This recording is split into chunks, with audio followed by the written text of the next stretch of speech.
Hello friends, నేను doctor Srikanth Munna, me consultant urologist and andrologist from V9 hospitals. ఇవాళ మనం అరుదుగా వచ్చే ఒక ప్రాబ్లం డీలేడ్ ఎజాక్యులేషన్ గురించి మాట్లాడుకుందాం.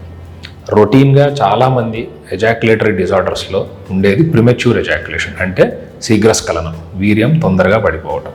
దీనికి ఆపోజిట్ డీలేడ్ ఎజాక్యులేషన్, అంటే 20-30 నిమిషాలు అయినా కానీ వీర్యం బయటికి రాకపోవటము, ఆ క్లైమాక్స్ రీచ్ అవ్వలేకపోవటము, అండ్ ఇది సెక్షువల్గా పార్ట్నర్స్ మధ్యలో ప్రాబ్లం అని క్రియేట్ చేయటం. ఈ 3 డెఫినిషన్స్ క్రైటీరియా మీట్ అయితే దాన్ని మనం డీలేడ్ ఎజాక్యులేషన్ అంటాం. 20-30 మినిట్స్ తర్వాత వచ్చిందాన్ని డీలేడ్ అంటాం. అప్పటికి కూడా రాకపోతే యాన్ ఎజాక్యులేషన్ అంటాం, అంటే వీర్యం బయటికి రాని పరిస్థితి. సో ఇది ఎవరెవరికి రావచ్చు, దీనివల్ల ఇబ్బందులు ఏంటి? మోస్ట్ కామన్గా సైకోసెక్షువల్ డిజార్డర్స్, సైకలాజికల్ డిజార్డర్స్ ఉన్న పేషెంట్స్కి ఈ ఇబ్బంది ఉంటుంది.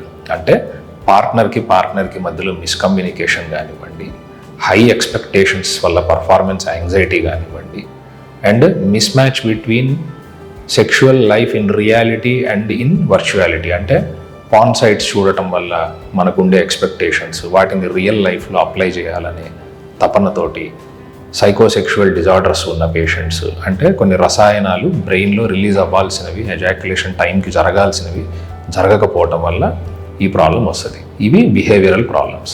రెండోది మెడికల్ కాజెస్, అంటే కొన్ని మందులు వేసుకుంటున్నప్పుడు వాటి side effect, like anti depressant మందులు కానివ్వండి, యాంటీ సైకోటిక్ మెడికేషన్స్ కానివ్వండి, కొంతమంది బీపీకి వాడే మందులు కానివ్వండి, యూరిన్ ఎక్కువ నడవటానికి వాడే కొన్ని మందుల వల్ల కానివ్వండి, ఇది ఒక సైడ్ ఎఫెక్ట్ లాగా రావచ్చు. అండ్ ఇంకొకటి రిక్రియేషనల్ డ్రగ్స్, తొందరగా అయిపోతుంది ప్రిమెచ్యూర్ ఎజాక్యులేషన్, దీనికోసం వాడే ట్యాబ్లెట్ ఓవర్ డోసేజ్ అయినా కానీ డీలేడ్ ఎజాక్యులేషన్ జరగచ్చు.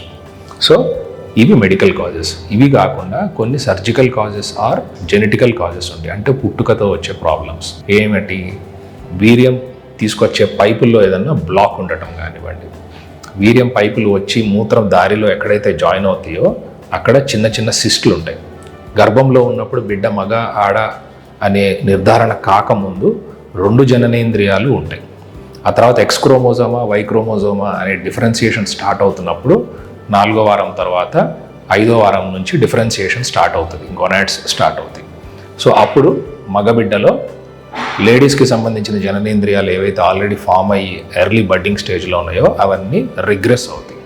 ఈ రిగ్రెస్ అయ్యే స్టేజ్లో యూట్రస్, గర్భసంచికి సంబంధించినది ప్రోస్టాటిక్ యూట్రికిల్ అనే ఒక చిన్న బుడగ ఉంటుంది. ఆ బుడగ అందరిలో ఉంటుంది, మగవారిలో.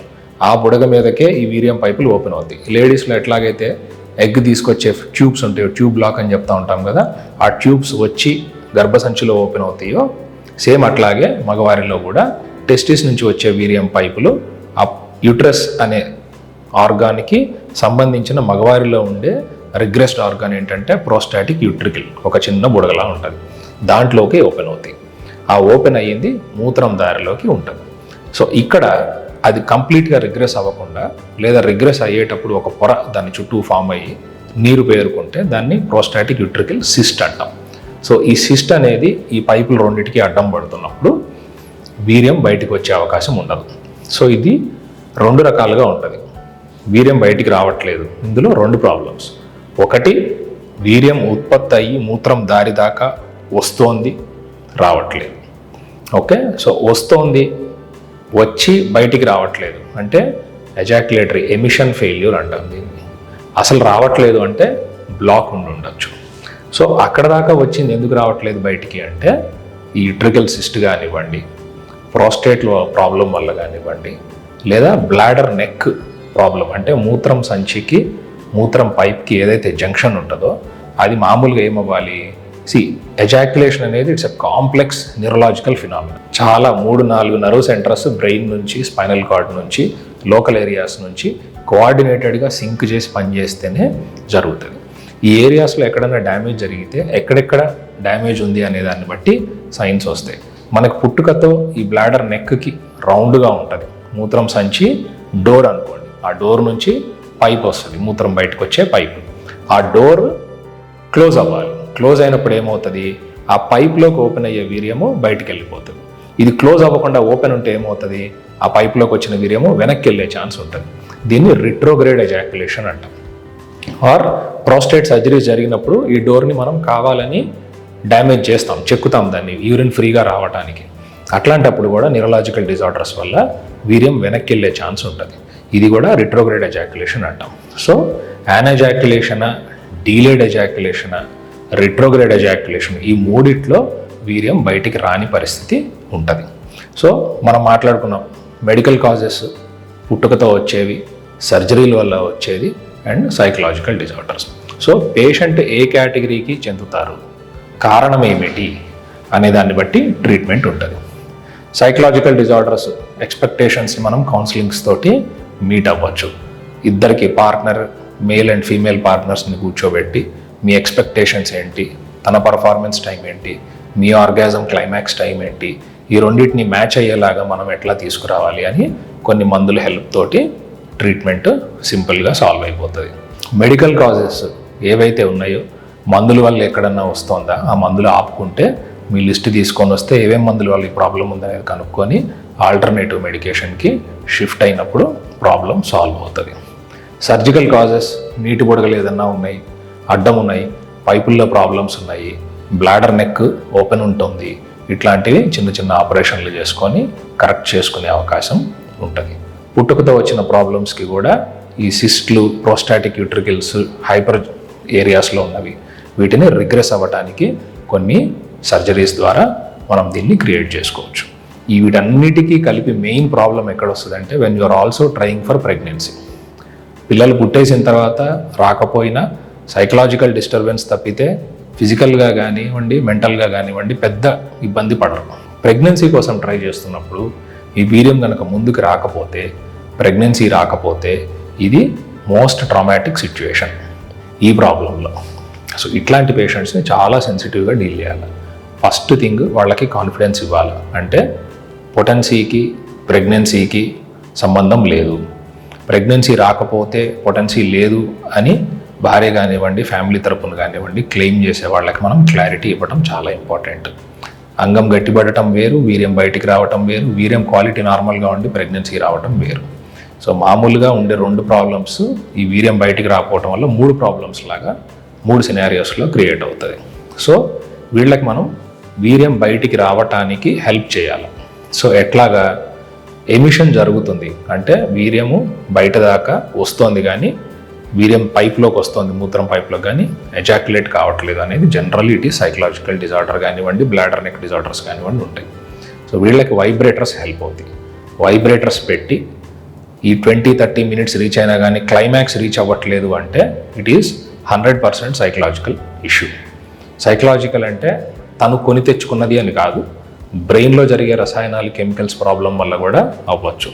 మన ఫీలింగ్స్ని బట్టి, మన ఉత్తేజాన్ని బట్టి, మన రెస్పాన్స్ని బట్టి, పార్ట్నర్స్ రెస్పాన్స్ని బట్టి జరగాల్సిన క్లైమాక్స్ రియాక్షన్స్ జరగట్లేదు. వీళ్ళకి వైబ్రేటర్ అనేది చాలా హెల్ప్ అవుతుంది.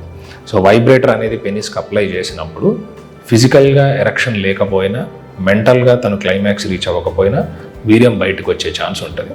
ఈ బయటకు వచ్చే వీర్యాన్ని మనం ప్రెగ్నెన్సీ తెచ్చుకోవడానికి ఐయుఐ లాంటి చిన్న పద్ధతుల ద్వారా వాడుకోవచ్చు. టెస్ట్ చేసుకొని వీర్యం క్వాలిటీ ఎలా ఉంది, తగ్గి ఉంటే ఇంప్రూవ్ చేసుకోవడానికి ట్రీట్మెంట్ పెట్టుకోవచ్చు. మెయిన్గా ఫ్యామిలీస్లో వచ్చే డిస్టర్బెన్సెస్ని సాల్వ్ చేయొచ్చు.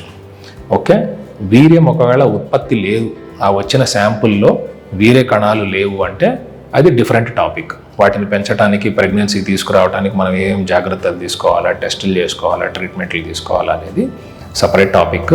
ఎజోస్పెర్మియా అని మనం అంతకుముందు వీడియోస్ చేశాము, లేదా ఆలిగోస్పెర్మియా అని చేశాము. వాటిలో డిస్కషను ఈ కేటగిరీకి సంబంధించిన వాళ్ళు దాంట్లోకి వస్తారు. మూడవది రిట్రోగ్రేడ్ ఎజాక్యులేషన్. అంటే వీర్యం వచ్చినట్టు అనిపిస్తోంది, బయటికి రావట్లేదు, తర్వాత వచ్చే యూరిన్లో తెల్లగా వీర్యంలాగా అనిపిస్తోంది అంటే నెక్స్ట్ వచ్చే యూరిన్ని టెస్ట్ చేసుకుంటాం. పేషెంట్కి ఏం చెప్తాం, ల్యాబ్కి వచ్చేటప్పుడు యూరిన్ కంప్లీట్గా పోసేసుకొని మూత్రం సంచి ఖాళీ చేసుకోమని, ఆ తర్వాత మాస్టర్బేట్ చేసుకొని క్లైమాక్స్ ఫీలింగ్ వచ్చింది అనిపించిన తర్వాత వెంటనే వచ్చి యూరిన్ పోయమని చెప్తాం. ఎక్కువ యూరిన్ ఉండదు, 20-30 ml ఉంటుంది. ఆ యూరిన్ని సెంట్రిఫ్యూజ్ చేసి యూరిన్ని, వీర్యంని సపరేట్ చేసి మైక్రోస్కోప్లో చూసినట్లయితే కనీసం 10-15 మైక్రోస్కోప్ ఒక ఫీల్డ్లో 10-15 స్పర్మ్స్ మొటిలిటీ ఉన్నవి కనిపిస్తే వీర్యము నార్మల్ ప్రొడక్షన్ ఉందని అర్థం. ఆ వీర్యంని మనము ముందుకి ఫార్వర్డ్గా వచ్చేలాగా కొన్ని మెడికేషన్స్, అవసరమైతే ఇందాక చెప్పినట్టు చిన్న చిన్న సర్జరీస్ చేసుకొని ప్రయత్నం చేసి ప్రెగ్నెన్సీ తెచ్చుకోవడానికి ట్రై చేయాలి. అప్పటికి కూడా వీర్యం రావట్లేదు బయటికి అంటే కృత్రిమ పద్ధతుల్లో స్పర్మ్ని డైరెక్ట్గా రిట్రీవ్ చేసి మనం ఐవీఎఫ్కి వాడుకోవచ్చు. సో డీలేడ్ ఎజాక్యులేషన్ కానివ్వండి, యాన్ ఎజాక్యులేషన్ కానివ్వండి, మోర్ ఆఫ్ సైకలాజికల్ ఇష్యూస్ని క్రియేట్ చేస్తే తప్పితే స్వతహాగా బాడీలో ఫిజికల్గా కానివ్వండి, స్పర్మ్ పరంగా కానివ్వండి జనరల్లీ ప్రాబ్లమ్స్ ఉండవు. సో సింపుల్ కౌన్సిలింగ్, చిన్న చిన్న medications, getting down on your expectations, routine sexual లైఫ్ని పార్టిసిపేట్ చేస్తూ communication between partner is very important in the treatment aspect. Thank you.